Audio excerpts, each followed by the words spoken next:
the legends, those who paved our way. In every single chapter, we're here to stay, breaking down plays.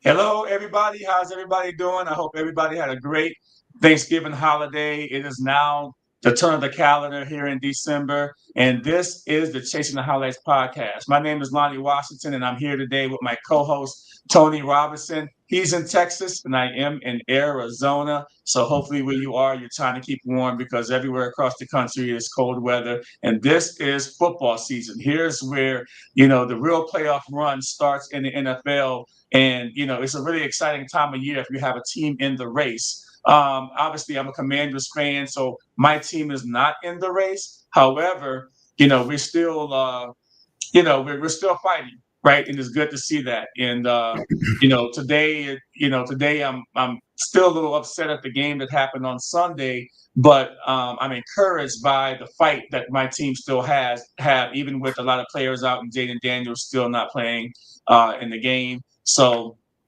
it is going to be what it is. We know that we're going to be, looking towards next year. But at the end of the day, going into overtime with one of the best teams in the NFL on Sunday with the Denver Broncos, and just coming up, a little short. And it was a good game overall. I mean, I wasn't expecting this much fight for my team. Obviously, Terry McLaurin. He made a big difference, when he came back in the lineup. Him and Patrick Surtain was going at it all the time there in this particular game. Marcus Mariota out. That's an early pick that cost us a lot there. Some points, real bad, but he cleaned everything up, and he came through at the end of the game. He did overthrow some balls in this particular game, but you know what? He's a backup for a reason, right? He's a backup. He's 1-5 this year as a starter, but he's played tough. And our defense, found a way to try to keep us in this game. But at the end, in overtime, we went for 2 points, a 2-point conversion, and the ball was knocked away. But I think that was the right decision in that particular instance. And so, you know what? Hats off to the Denver Broncos. They're really rolling right now. And Tony, I'll give you a chance to jump in on this one if you want. I know you were texting me a little bit in this game. Yeah. I thought y'all were going to win this game. I sent you a text I think when they're making when they're coming back and stuff like that, and I was like, they're going to mess around and win this game. And it came down to that last. I mean, he was so wide open for the 2-point conversion. I thought he had it, but then again, I was like, they don't want to win, right? So yeah. When you have a bad team, Tony, and I always say this, right? When you have a bad teams find a way to lose a game, right? They don't make the plays that they have to make, and and when you have a lot of backups in the game, that's no excuse. Though this next man up. I expected this team, even with a bunch of injuries, to win, and I was just so wrong about this team. We're an older team now, and we have to do some more changes this year. We got to get Jaden Daniels healthy. We might see him next week. We still don't know. But at the end of the day, I think now that he probably, I would love to see him not play, but I understand why he still has to play, just to get on the field and have a little confidence going into next season. But we have nothing to prove anymore. I don't think I would risk it. But, who knows? He wants to play. So, you know what? Whatever. Yeah, it's a tough one. So you know what? Week 13 saw several underdog victories, including the Panthers upsetting the Rams with a strong defensive performance that forced Matthew Stafford into multiple turnovers, and the Bengals defeated the Ravens. That was a crazy game. I wasn't expecting that performance, from Joe Burrow, but he is that dude when he's back in the lineup. Despite having a poor defensive ranking, the Bengals really put some heat on Lamar Jackson, and the Ravens just haven't really looked good, in my opinion, for like the last 2 or 3 games. And I think a lot of other people would agree with me. The Chiefs lost to the Cowboys, further denting their playoff chances. And so, Tony, I'll start off a question this week with you. What game last week surprised you the most? And there's a lot of games out there, but when you look back on last week's games, what game kind of like the biggest surprise for you? If you're thinking about what team that kind of like was like, wow, that was a surprise.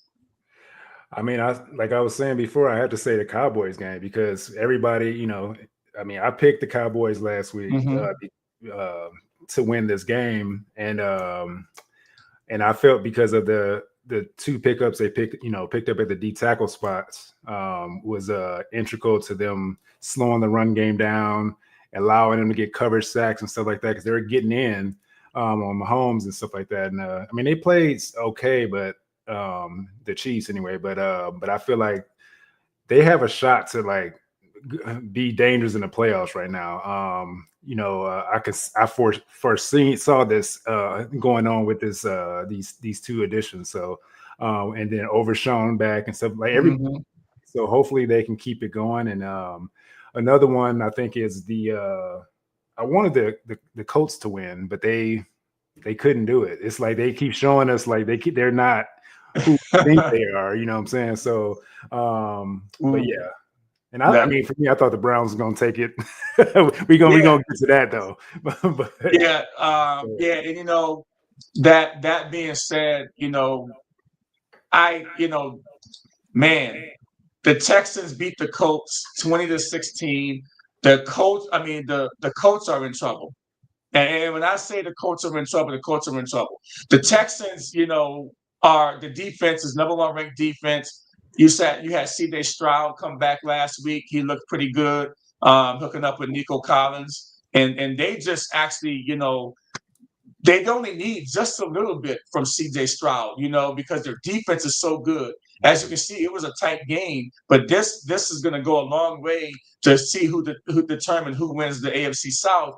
And right now, we thought the Colts a month ago were the darlings of the NFL. We were talking about, how Daniel Jones looks so good. Now he has some injuries with his fibula, kind of a fracture, a small hairline fracture or something going on with his fibula. He can't move around. And if teams stock the box, right, against them, they're going to have a really, really hard time with trying to win football games. If you're asking Daniel Jones to win the game for you without a running game, there's going to be some problems, Tony.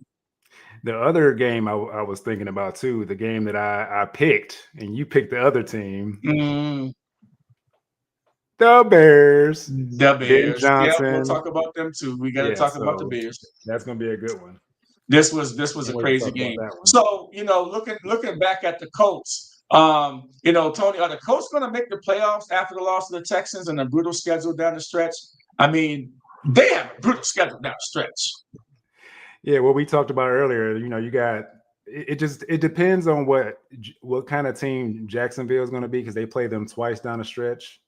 And they have a couple other teams. I mean, every team that they play down the stretch is going to be hard for them. I don't see them.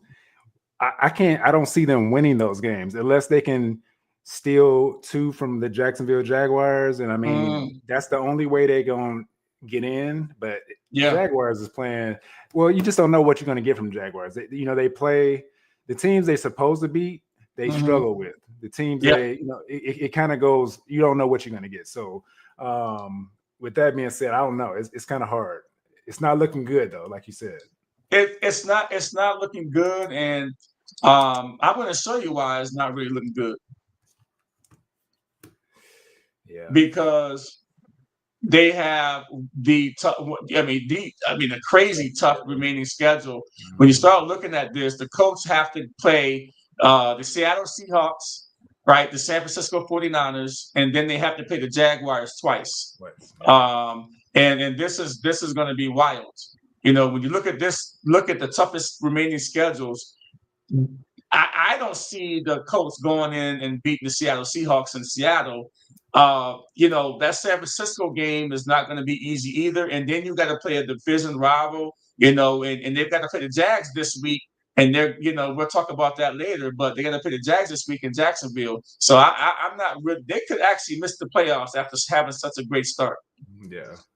Yeah. I mean, playing the NFC West, I mean, NFC West is the hardest division to play this year. And I mean, only thing I could see is that, well, no, I think all these teams got to play it out. They can't sit anybody, this early. So they have to play it out. Looking at this, can't beat Seattle in Seattle. I don't see that happening. Niners, you can't beat them. I just don't see it happening because you can't. Yeah. I don't know. It's hard, man. Yeah. I say they're not in. Oh, wow. Wow. And then everybody's talking about the Bears too. They had a great victory over, the Philadelphia Eagles, where they had over 200 yards, 280 yards rushing in Philadelphia. And we all picked everybody picked them. Everybody picked the Eagles, thought the Eagles were going to win. But, it didn't work out for the Philadelphia Eagles. And the Philadelphia Eagles have a lot of problems now. And they're looking in the rearview mirror at the Dallas Cowboys, who beat the Kansas City Chiefs, on Thanksgiving Day. And there's nothing that I can say right now to justify about the Eagles on how they're looking. I mean, are we seeing a 2023 Eagles that started 10-1 and then lost 6 out of 7 games down the stretch? But the Dallas Cowboys is right on their heels right now. And so I would say that I have a lot of questions about the Eagles, but we can't overlook the Dallas Cowboys either. I mean, this Dallas Cowboy team, they deserve the win. 31-28, and Patrick Mahomes, he did a Houdini act down the stretch, right? He did a Houdini act down the stretch, and almost pulled it off for them to get this win. But Dallas and their offense was just too much for the Kansas City Chiefs. Yeah, I mean, that's what I was saying earlier, and it's like I feel like they just have too much, because I mean, that offense is stout, and now that you solidified your defense with those D tackles, it's just like it's hard to see. I mean, they gave up 28 points still. I mean, it's against Mahomes, but that offense is still high powered, and it's just hard to stop them, like completely stop them, because they have so many ways they can carve you up. And I just feel like they got a shot to go deep in the playoffs on the NFC side. I could say that, but they're not in yet. So yeah. They got a lot to go, lot of time to They go. Gotta stay healthy and stuff like that. But they still have to prove that they probably got to get some help. And they might have to win out. And then I think that possibly they can, but we can't put them in there yet. But nobody really wants to play the Cowboys right now, including the Detroit Lions on Thursday night. We'll get to that in the second half of our show. I guess we gotta talk about this, right? I don't like talking about it, but I guess I gotta talk about this. All right, I gotta talk about Shedeur Sanders and the Browns. They lose to the 49ers 26-8. In a game, just so you guys know that my dad watched this. My dad is blind, and I put him in front of the TV so he could listen to the game. He couldn't see the game, and he got so tired of Cleveland Browns that he couldn't stomach it anymore in the second half. Third quarter, mid-third quarter, he says, "Lonnie, turn this thing off, man. Put another game on for me, man. I don't think the Browns are going to win this game." And they had some weather conditions there with 20 to 30 mile an hour winds. Shedeur Sanders had 53 yards passing in the second half and a total game QBR of 16.1. He was sacked 3 times. He was 16 of 25 for 149 yards and 1 touchdown.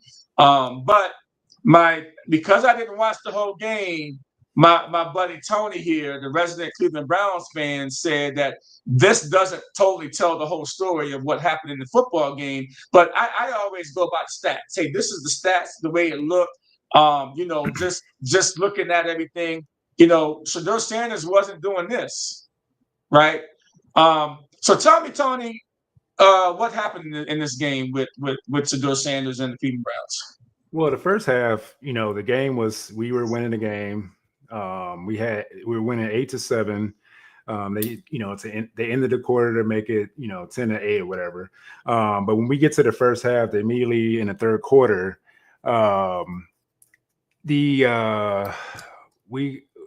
think it was a kickoff that was kicked. The guy receiving the ball caught the ball on the 6-yard line, which put us in bad field position starting or whatever. Yeah. And I think that was the play. I just want to make sure.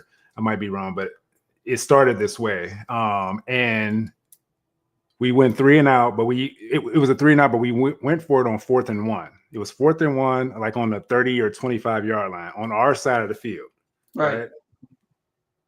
They tried to run it. They tried to not even quarterback sneak it. So usually we do like a wildcat on the goal line or whatever, like that. Shador wasn't in the game. I didn't see Junkins either. It was just Fanning going under center, trying to take a direct snap to go push the pile or whatever. On our side of the field, he fumbles the ball.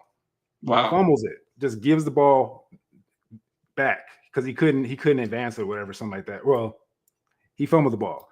So from there, I kind of saw it as we're still close in the game. Why don't you punt the ball? I could see if we were at the 50-yard line or the 40 on their side of the field, but nobody has ever done it like right at that point.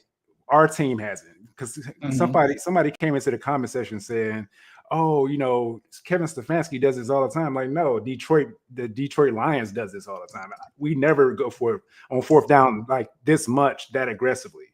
Not on our side of the field like that, right?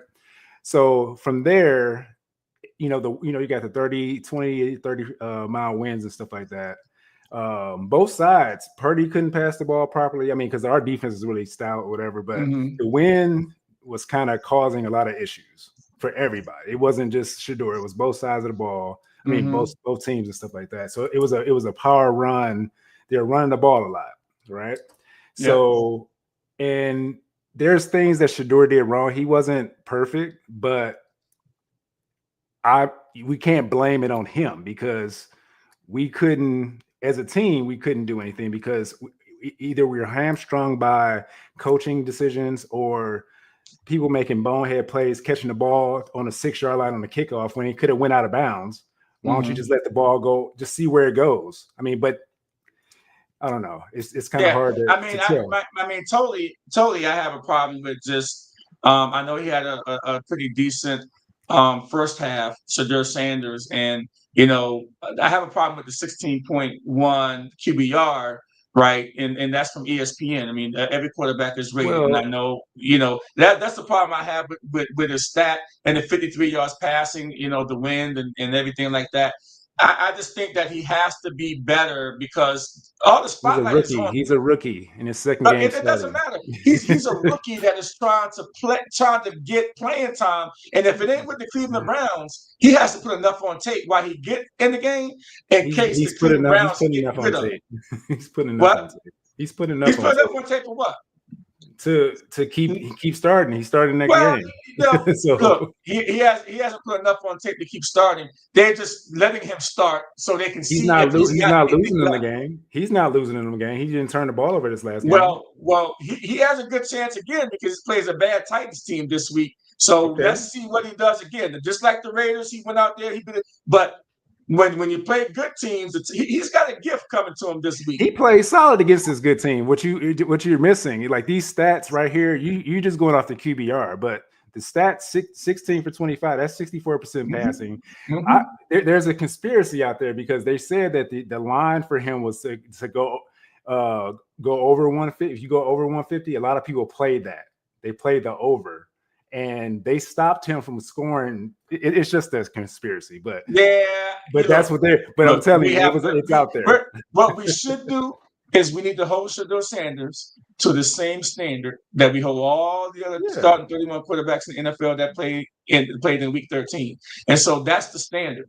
I just want to see more from the young man. And when you win, you get the praise. When you lose, we got to figure out, hey, you're the starting quarterback. But when you don't when you don't watch the second half, you don't see all the stuff that went on to keep them from actually doing anything. So that's what I'm trying to say. If somebody sees the stat line, they're going to say, "Oh man, Shedeur Sanders didn't do much." That's why I say it's without context. Like you got to see the second half to know what happened. Yeah, well, people they barely possess the ball. They barely possess the ball. Look, the Cleveland Browns are not the darlings of the NFL. They don't get the Dallas Cowboy attention. That people want to tune in to see Shedeur Sanders, but that's about it. The Cleveland Browns defense that was supposed to be good and supposed to stop somebody, they didn't stop anybody. They didn't stop. I saw McCaffrey run all over them. Yeah, it's because of decisions that Coach Stefanski made, getting stopped on our side of the field, trying to run for it, on 4th and 1, and then he fumbles the ball. So you put the defense in a bad position. That's why they got in that position to score. It was so easy. And there's other issues too that it's all coaching with this. So it wasn't just coaching in this game. I mean, you know, Jerry Judy and Shador Sanders had a back and forth on the sidelines too. Yeah, that is it. What was Jerry Judy upset about in this particular game? What was he actually mad about in this game? So he was mad. He was mad about a pass that he felt that was overthrown. But everybody that watched the game, everybody that played football that talked about this is saying that he didn't give his all to go catch that ball because he slowed down. He didn't even put his hands up to try to attempt to catch it. He just stopped. He just like stopped running. Like you can't. Most people, most true wide receiver ones, they're gonna try to sell out for that to catch that ball if they really have his best interest at heart. But he obviously he's never. Jerry Judy has been a. Let me start here. I'm getting heated with this dude. so I'm gonna start with this. Jerry Judy has always been a headache for any team that he's played for. With the Broncos, he was the same way, dropping passes, whining, and like doing all this stuff. Right? Comes to Cleveland, has a great 2023 season with Flacco and everything. Does really good. Right? This, and fast forward to now. Now he's dropping passes when Flacco's there, dropping passes with Dylan Gabriel.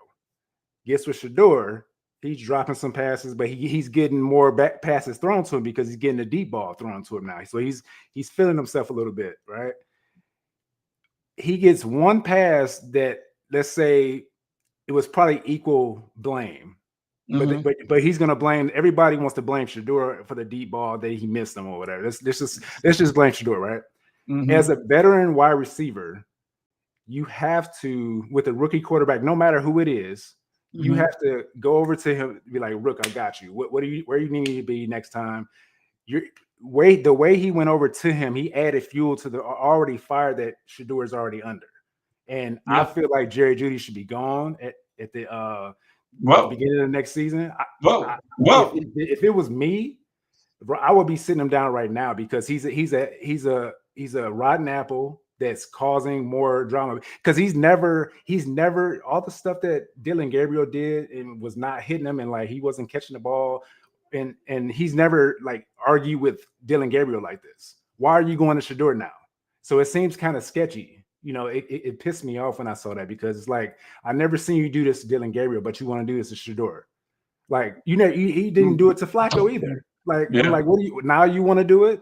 Now you want to get all puffy and stuff like that, like and Shador. Yeah, I mean, and it feels like he was trying to bait him into doing something like get into an argument. But Shador just stood up and was like, "Dude, you tripping? Like, chill." He's like he wanted to say, but the cameras is right there in that moment. Like it was set up. It's like all of a sudden they like want to be like right there in that moment. So yeah, I was surprised to see it, and look, at some point, if you're a player, a wide receiver, you've got the revolving door. Those guys are getting paid money. They want the ball. They want their highlight reel. And yeah, we can point back to the stupid play when Judy caught the ball and was running down the sideline and got caught in the butt. He wants to prance and stuff. Yeah, but I mean, he didn't see the guy behind him. He thought nobody was behind him, and he made a mistake there, but it wasn't a good look. Just on the sidelines and doing all those things. You saw that play though, right? It wasn't a good look. He talking about he wanted to cut back. It was three guys right there. You had the sideline, right up the sideline. Just get up sideline, get out of bounds. Like, well, he was so happy that he got the ball. He didn't know what to do with it. He found I mean, we got to move on, but I mean, it was that the things that's going on in Cleveland Browns. I didn't even get to Dylan Gabriel's girlfriend. I'm not even going to go into that. I'm not even going to go into Dylan Gabriel's girlfriend stuff. But that's a little too much. I can only stomach so much, and I think we spent enough time in the Cleveland Browns. Yeah. But it is what it's going to be, right? And so I got to talk about these guys, right? And I got to talk about these guys. Okay, the New England Patriots, they beaten people over the head. All right, they've won 10 straight games, and Drake May has over 3,000 yards passing. I think already he leads the league in passing, and he has not had a 300-yard game passing. He's doing this without having a 300-yard game passing, I believe. And it's just unbelievable what he's doing and seeing that They mauled the New York Giants last night on Monday Night Football. They mauled the New York Giants because it was easy for the Patriots to just, say forget it. We're going into our bye week to have a letdown and to let the Giants breathe. But they didn't let the Giants breathe. This is a sign of a good team, well coached. They came out, they put the Giants out real quick. The Giants never had a chance from from the first quarter on. The Giants never had a chance in this particular game. So the New England Patriots are, to me, they're playing the best ball at the best time. And guess what? They've weathered the storm of having 13 straight weeks go by without having a bye week. Now they have a bye week, and they're going to be well rested when they come back home to host the Buffalo Bills. Now, Tony, do you believe that the New England Patriots right now are the best team in the AFC, even over the Denver Broncos?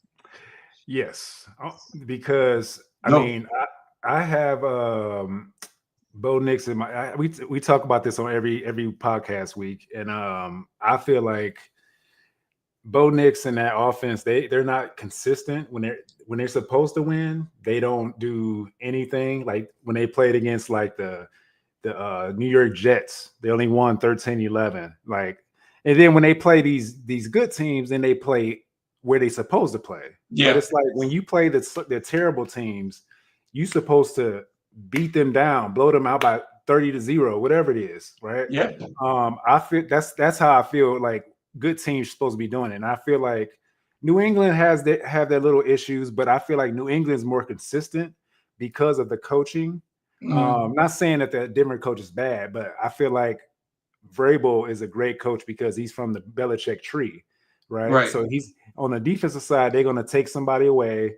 It's the typical pro football style anyway, but mostly from Bill Belichick era, and that's where Vrabel does, and he did it in Tennessee as well. He'll take away something that the team pretty much has, just like what he did against the Browns. He took away Judkins and whatever, and then and I just feel like they're really they have a chance to beat whoever, and even in win the Super Bowl potentially if they can make it that far. Because their team is structured so good, especially with the coaching staff and like all the pieces that are around Drake May too. And I think the defense is solid. They've always been solid for the last few years, but it's just the offensive side had to come together and and stuff like that. Right. If you're looking at the playoff picture that I just put up on the screen, I mean, the New England Patriots are the number one seed if the season was to end today. We obviously has four games or so left. But you're looking at Buffalo as a 7th seed. They would go to Denver. The coach that I don't even think we're going to have the coach in this picture at the end. They would go to Jacksonville. And mind you, they still play Jacksonville twice, right? And then you've got the Chargers, who are going to be without Justin Herbert possibly, with his broken wrist, his fractured wrist. They would go to Baltimore. And so when you look at this and you see also the Chicago Bears in the NFC that are up on the board there as a number one seed, which is absolutely amazing to see that the Chicago Bears would be the number one seed if the playoffs was to start today. But I don't think that the Chicago Bears are going to hold the number one seed. I like what I've seen, but it's hard to believe that Green Bay Packers are not going to really put not going to put some heat because they played the Green Bay Packers twice. Okay, over the next 4 games, it's hard to believe that the Green Bay Packers aren't going to go in there and have something to say about the playoff picture at the number one seed mark there for the Bears. Yeah. Yeah, I mean, Green Bay's defense is what worries me. And mind you, they beat the Lions over Thanksgiving week. Well, the way I look at the Bears, I see like they just went in and did what they did to the Eagles, man. Like I don't know, that's hard when you see that how they just beat them just in the running game, right? Yeah, just the running game alone, like. And I mean, do they play them again? They play the Eagles again? No, who, the Bears? Yeah, they shouldn't play them again, right? So I saw it on your thing earlier. But not unless they make the playoffs. But yeah, so I mean, yeah, I think the Bears got a shot to keep this going. I got to look at the rest of the schedule for them. No, they have a tough one. But I feel like the LA Rams could make the another Rams push. too. Yeah, because I just feel like this is a one-off for how bad he played, the quarterback played and stuff like that. I just feel like they're still a pretty good team. Oh, I here we think go. that's what you was wanting to Yeah, I see. saw the Eagles get there again, so that's why I saw that. For Yeah, some reason. they already played the Eagles, so that's kind of, this is a little bit older, but they already played the Eagles, but they got Green Bay twice, San Fran, and then they got Detroit again. That is a gauntlet. Yeah, That that's is a tough. gauntlet. That's So a I, gauntlet. yeah, That is a like I gauntlet. said, I don't think the Bears are gonna. I don't think the Bears are gonna stay the number one seed. I still think they'll make the playoffs, but I don't know, man. Like, I don't think they're gonna lose to the Green Bay Packers twice. If they get the split, and then maybe, they get the split with San Fran or Detroit, so that still gives them, a winning record and probably in the playoffs in the NFC. I feel So at the like end of the day, that's what I'm yeah, looking at there. So, yeah, we're up against our break. yeah. So we're gonna be taking a quick break, and in 30 seconds, excuse me, in 1 minute, we're gonna be back, and we're gonna be talking about week 14 of the NFL. And sit tight. We will be back.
Hello and welcome back, everybody. This is Lonnie on the Chasing the Highlights podcast. I got my co-host here, Tony. He's in Texas. I'm in Arizona.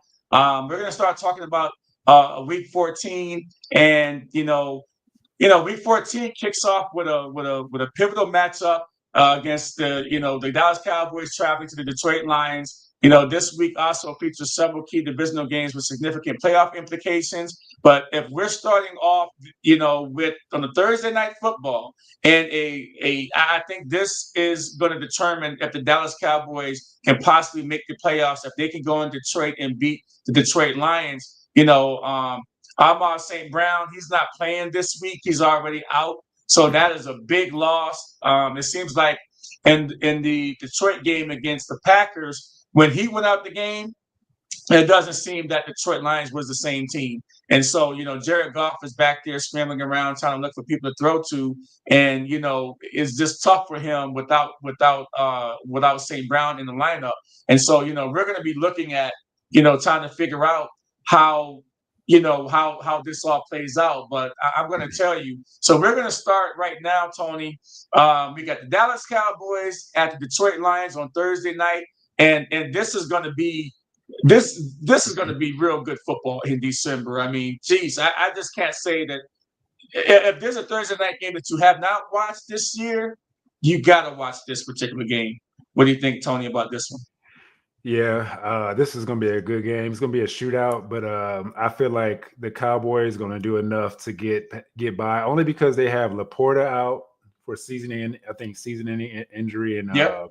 And then Amon-Ra St. Brown just went out.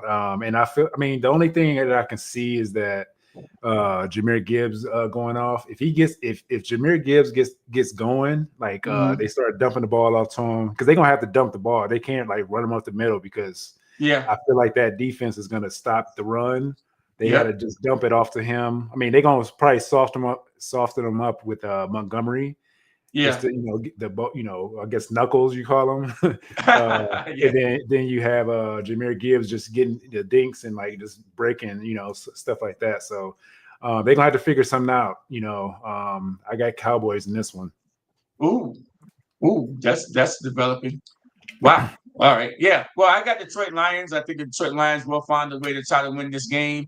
There are a lot of injuries. The Detroit Lions do have a lot of injuries, but I think you got a home game in Detroit. You can't let what happened against the Green Bay game. You got two gifts. You're going to have two Thursday night games, two Thursday primetime games. The Green Bay Packers went in your turf and spanked you, if you're Detroit Lions. And now you got the Dallas Cowboys that's hotter than almost any team in the NFL just because they've got their defense looking better. Their defense is looking better. The offense was already one of the top offenses in the NFL. Now they made some trades. They got the defense looking better. Dallas Cowboys should win this game, but I'm still going to go with the Detroit Lions. I still have some type of belief that the Detroit Lions will somehow win this particular game.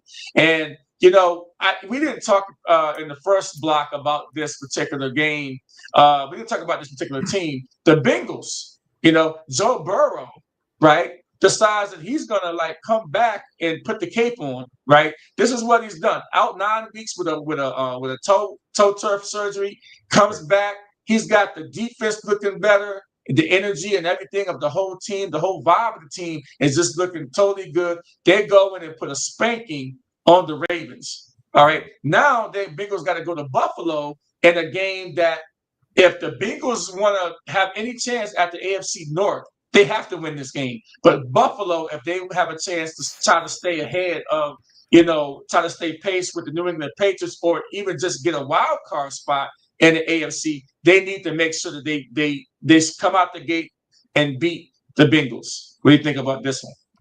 I mean, if they can do what they've been Buffalo's been struggling. The last 5 games. They got a big win last weekend. Yeah, they got a big win, but they still kind of sputtering to me for some reason. I don't know what it is because I mean, they're looking better, but I feel like they need to start locking in on the playoff hunt. Because I mean, you get a team like Cincinnati with Joe Burrow back, like you said. I feel like he can come in.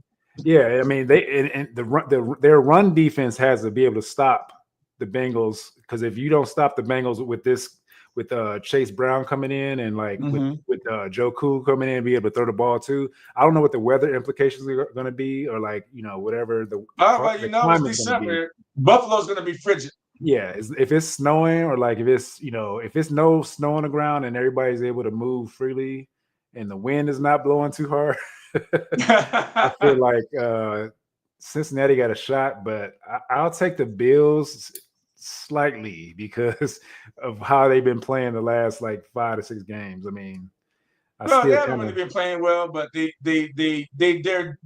doing enough to stay in the playoff hunt. Yeah. It's just giving up those yards in the run game. It kind of bothers me. So yeah, and also the Steelers at the Ravens. This is for first place in the division, right? The Steelers, the way they looked last week was atrocious. This is for first place, and it's going to be an interesting game. I mean, Aaron Rodgers. I mean, if you're a Steelers fan. Are you tired of Aaron Rodgers right now? He went to the Jets. It was supposed to be the savior for the Jets.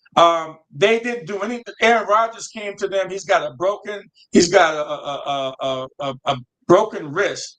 And then when he gets sacked, last week and went on almost face planted and had to brace himself with that broken wrist and came up with the bloody nose and had to go out the game temporarily and Rudolph had to come in. And it was bad. And then Rodgers came back in and tried to salvage things. And then in the press conference, Rodgers saying basically, hey, we all go to meetings. But what that basically saying, not quotes, but paraphrasing, Rodgers basically said, we all go to the meetings every week, all, the wide receivers, we all go to meetings, but it ain't translating out to the field, right? That's basically what he said. But you know what? Aaron Rodgers has never elevated in his later years. He has never elevated any team, any player, any one player. He's not that quarterback that's going to elevate that one player. And it doesn't seem like he's doing anything different than what he's done even when he was with the Jets. And so now we have to figure out, all right, do you have one last hurrah in you, Aaron Rodgers? Because this is it.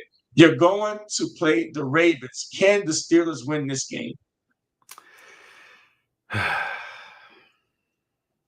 I don't see them winning this game only because Rodgers with that injury, like he looks, I mean, he's 40, what is he, 40 something? 41. I think his birthday was, I don't know. I mean, I'm 45, but I'm not saying he's old, but it's like, I just feel like with the broken bones and is like, he shouldn't be playing. And it's sad. It's sad because he has to play because Mason Rudolph is not good. Right. And what I saw, there was a Steelers post that I saw like on their fan page or whatever. They want to see Will Howard from Ohio State, the rookie. Oh no, because they didn't draft him to sit though. And hold the clipboard for a long. Like they brought when they had Roethlisberger, they put him right in, and they had a nice squad around Roethlisberger, and he won against the Ravens. Though I mean, why would you? Hey, Roethlisberger won a Super Bowl his first year. I don't think Will Howard is he's the a Buckeye, so I had to give him a shot. I don't think Will Howard. You heard it here first. Will Howard. I tried. He might be a JJ McCarthy if he gets in the game. Inaccurate throws, running for his life because of you don't want him. This is not the game you want him in, right? Because the Ravens defense is going to come after him. Yeah, true, but you still have a chance to make the playoffs. I mean, if you don't feel like you can do it, Rodgers with this injury, like he's not doing it. And Rudolph, I mean, he can't do it. So let's try this other guy out now. We drafted him. I don't want to see him in the game. So now you got the Bears at the Packers, buddy.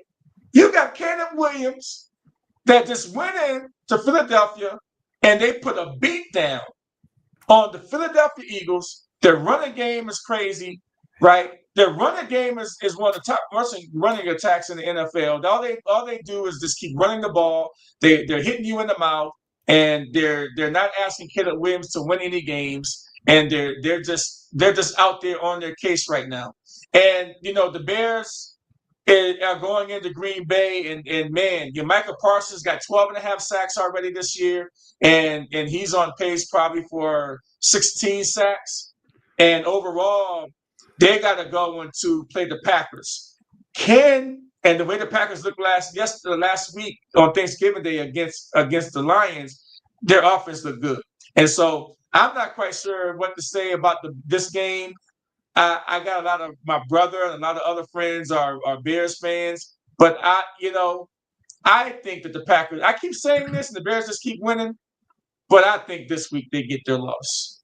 Bears lose against the Packers. Packers win.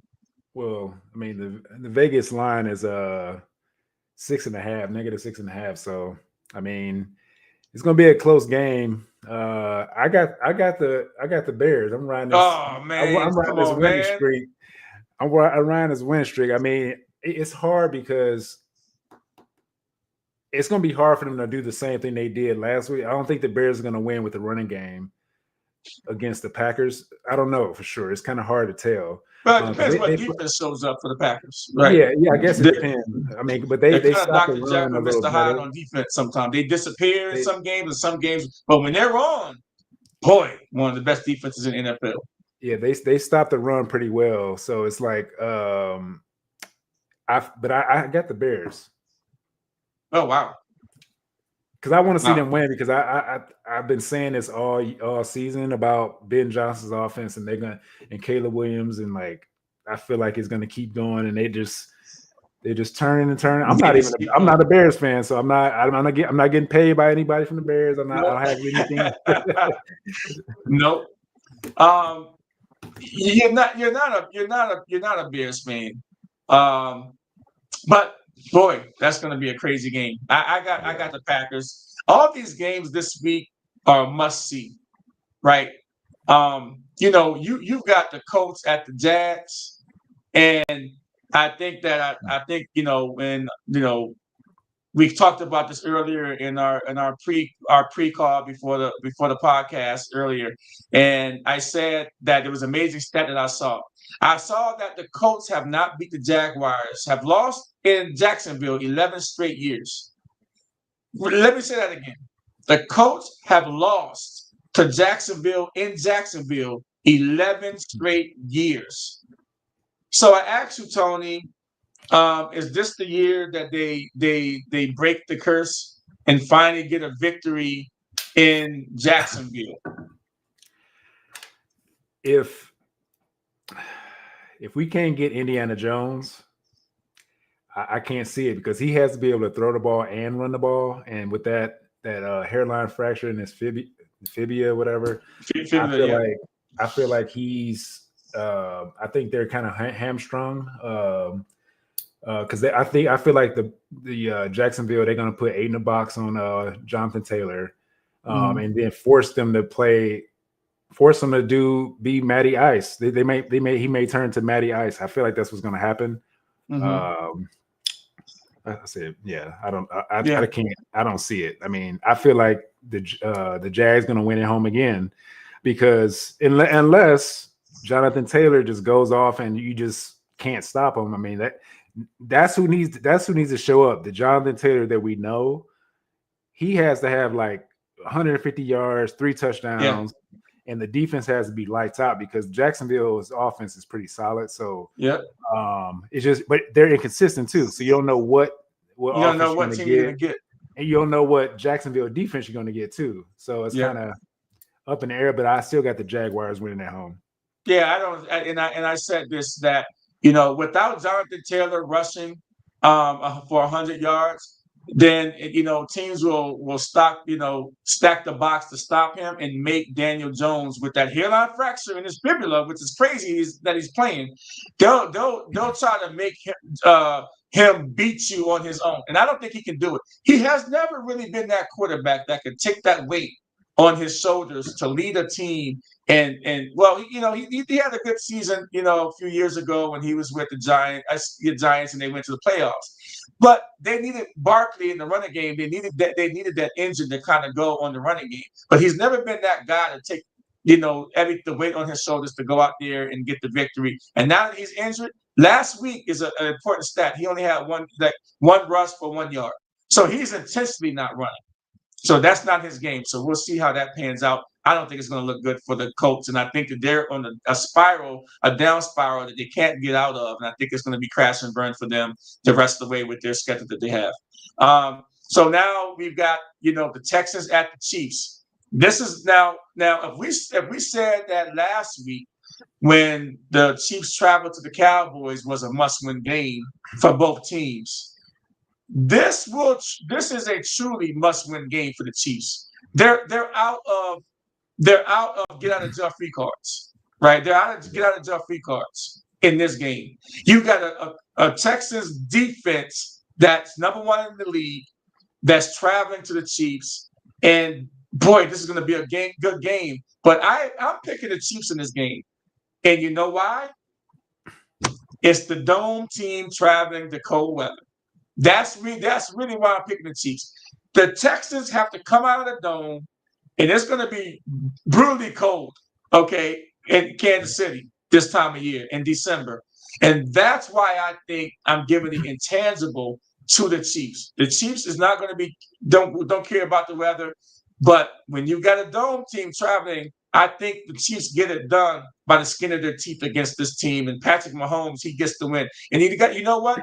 The Texans offense is not the Dallas Cowboys offense. And the Chiefs I almost pulled it out. But the Texans offense is not the Dallas Cowboys offense, but they got a good defense. I think they win this game, Tony. Well, yeah, Stroud has been struggling all season.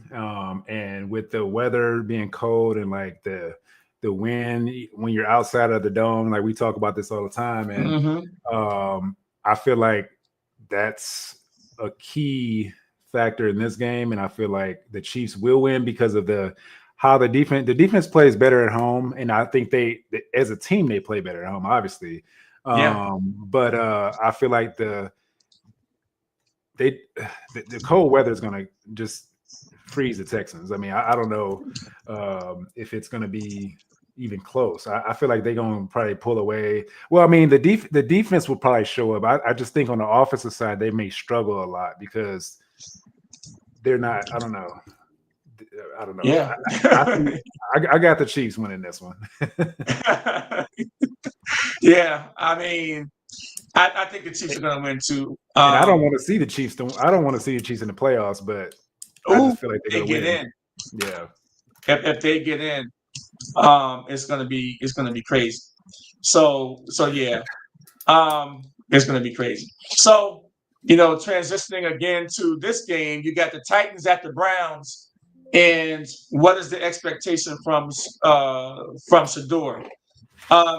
This is one that, just like the Raiders, I believe that the Titans, they've only won one game all season, I believe, right? One or two games all season. Yeah. One game all season. They have a rookie quarterback that's struggling, but their defense sometimes plays very well. But they're traveling to a cold weather, team in Cleveland. It's going to be ice cold in Cleveland. Probably wind, who knows, snow maybe. And I expect Shador Sanders to have a good game in this game, right?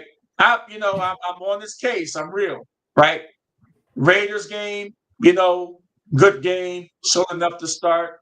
I knew the 49ers were going to create some problems for him with Salah and that defense, just creating some problems with Shador overall. I wasn't expecting Cleveland Browns to really stumble on defense, to not support the young quarterback, right? That can't happen again. But I think that Shador Sanders can muster up enough in the game plan. But what I really want to see from Shador is outside of that 15 play, that first 15 plays. That 15 scripted plays that they normally have, the first couple of possessions, in the first half. I need to see more of him when those plays are no longer scripted out of those 15 plays. How can he handle the offense of the Browns against a real porous and bad team? I expect him to do better. And I don't want to see no wildcat and no crazy stuff with you're taking your quarterback off the field and you're putting a tight end. I don't want to even see Junkins in the game when you get down there on the goal line. I want to see Shador Sanders, how he handles the goal line, right? And scoring a touchdown, how he handles that offense when he gets down there. Stop, take the training wheels off. What are we doing? Yeah, what do we think, Tony? I was gonna say that it's time. This is the game you have to give him more leash. Like, you got to open up the offense and see what he can actually do. He's been studying. Like, he's let's see what he can do. Let's open up the playbook a little more. This is the game to do it, because you have to get him. If you're going to have him play against Buffalo, you have to have that more plays in the script. It's time, and I feel like this is an easy game they should win, but because I'm sure the Titans don't want to win. I mean, I don't feel like the Titans has a chance against our defense. I mean, they have a chance to get the number one pick. I mean, frankly. I mean, but their offense is trash anyway, so I feel like they don't have a shot unless hopefully we don't give up any picks or anything like that. But I don't see that happening, because Shador's he's been taking care of the ball pretty well. But we'll see. I got. He's still a rookie. He's still a rookie. Yeah. I mean, he is. That's what it is. I mean, everybody's saying the same thing about Dylan Gabriel. Say that give Shador the same grace. Like, but nobody wants to do that. They want to break him down even more because of. Well, we've been getting this over. Let me just say this about this. I'm gonna put a ribbon on. I'm gonna put a nice ribbon on this. Let me just say this. Shador Sanders was supposed to be a number one draft pick, and people in this camp still believes that he was supposed to be a number one draft pick, but he went in the 5th round. Dylan Gabriel was a 3rd round pick. Okay, so if you really truly believe that he was a number one draft pick, then he's supposed to be a little bit better and handle things a little bit better. Well, he hasn't. He didn't get a chance to play. He didn't get a But chance nobody don't to care about get reps. Like you can't no, get better without reps. nobody don't care about that because what I'm Well, hearing the chatter. What I'm hearing the chatter is that this guy was supposed to be the number one draft pick after what we've seen the last 2 games, 2 or 3 games. he looked way better than Flacco this year and Dylan Gabriel in this season. I don't So know he about looks Flacco. better. He looks way I better don't know than about Flacco. I don't know about Flacco. he Maybe looked. Dylan Yeah, Gabriel, but I'll Flacco give you wasn't that. doing anything. Well, I'm I talking don't. about on the Browns. I'm not talking about Cincinnati. I'm talking about on the Browns. Well, I watched every yeah. single Well, I game. mean, you gotta. I mean, let me just say this: when you got a guy from Flacco that you let go after 4 games, you trade him to a division rival, and and Flacco at 40 plus years old, or almost 40 years old, goes and throws for 479 yards in a football game. I say the problem was not Flacco. The But that problem wasn't my. was the Cleveland But that's not Browns. my point, though. I'm talking about on our team. Right, He's but no, playing better than well, both of those guys on the Browns. so don't. I know for a fact that he doesn't look better than Flacco. Overall. When Flacco's in Cincinnati, but on the Browns, he was terrible. Yeah, he was. But So we that's why I got say we he got looks better. we got to jump off the Browns. The Browns getting too much time, right? Yeah. But anyway, yeah, It's good let's for roll. TV. Let's roll. Oh, no.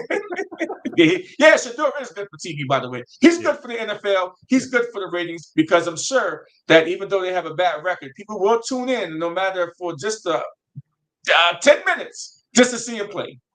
All right, so we got to move on. We got the Eagles at the Chargers. The last time that we saw the Eagles was Black Friday, and they were getting their head beat in at home against. They were getting rolled.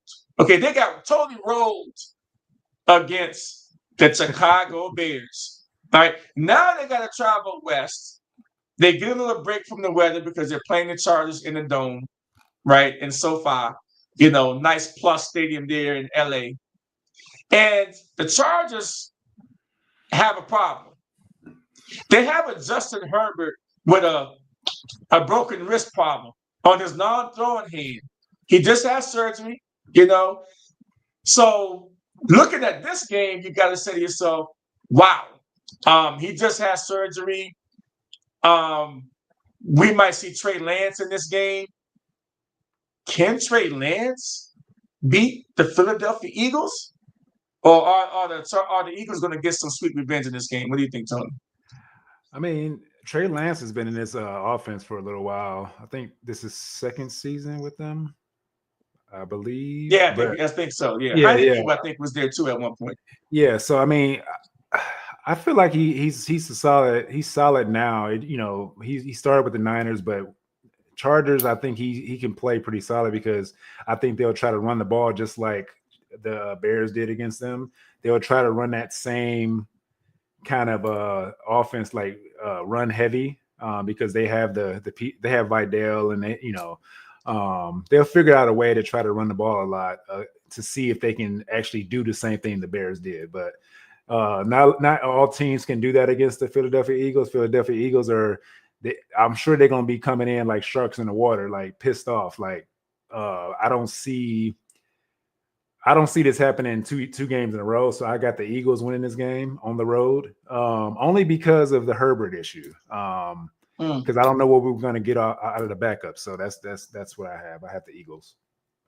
Yeah, that's possible. I mean, the Eagles could win this game. I think they should win this game. If they don't win this game, they're in trouble. And if the Dallas Cowboys catch them, after all this, that would be a third straight loss for the Eagles. I don't think the city of the brotherly love can take another loss from the Philadelphia Eagles 3 in a row. It's that offense though. The offense is not consistent like they should, and I think it's putting a lot of pressure on the defense. They've got some internal issues, I think, that is deeper than what we can see on the surface. Because there's no way this team should be this bad, this can't fast. see behind the curtain, because I mean, it starts with, I don't know if it's AJ Brown and with all the stuff that he's talking about, and Saquon hasn't been consistent like he usually is. Is he on too many commercials? Like, what's going on here? Like, I mean, he's I don't eating know. too much Philly cheesesteak. He's eating too much Philly cheesesteak, so he might be getting a little wore down over there. And he got paid. Normally when some of these guys get paid, they don't perform well anyway. I hate to put that on Saquon. I think he's better than that, but he hasn't showed it this year. Last game, my Commanders at the Vikings. And you know what? I'm representing. I think we get a win this week. All right, because McCarthy, JJ McCarthy is going to come back, and he's playing this week. And I think the way we looked against the Broncos, and Jaden Daniels is a possibility that he plays, and even if he doesn't play, I think Mariota showed me enough. And if Terry McLaurin is in this game with Deebo Samuel, and we might have a chance to beat this team. The Vikings defense can play, though. The Vikings defense is still playing good football, but their offense has not been good. And J.J. McCarthy, we need him to bounce us a couple of interceptions. That's what we need to do. We need to let J.J. McCarthy continue to be not good. So my Commanders, I think they won't lose 8 straight this week. I think they'll beat the Vikings. Yeah, I think y'all got a good chance. It's just got to watch out for that defense. The defense is coached very well. Yeah. But it's the offensive side that's sketchy because they can't even get the ball to Justin Jefferson, and I have Justin Jefferson in fantasy. And because I can't even get any fantasy points out of him because the quarterback play is horrible. And then Cook Sr. went out, the running back. He got hurt. Oh, yeah, he did. I think so. Yeah, So, and I think Mason got blasted too. So I don't know how that running back room is going to look for this game either. They're going to need something to play. They got some injuries. Yeah. I think they got a shot to get this game. Yeah. All right, guys, we have to run. But thank you guys for tuning in. This has been the Chasing the Highlights podcast. My name is Lonnie Washington and my co-host Tony Robinson. So you guys, you have a good night, partner. We'll be talking.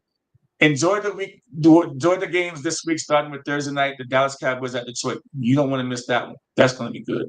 Yeah. Peace. Come alive, 2 ex-players in the studio, ready to thrive. Friends and fans, uniting with the truth, sharing the passion. Yeah, that's our crew. Chasing the highlights, where dreams come alive. 2 ex-players in the studio, ready to thrive. Friends and fans, uniting with the truth. We treasure the legends, those who paved our way. In every single chapter, we're here to stay. Breaking down plays, had a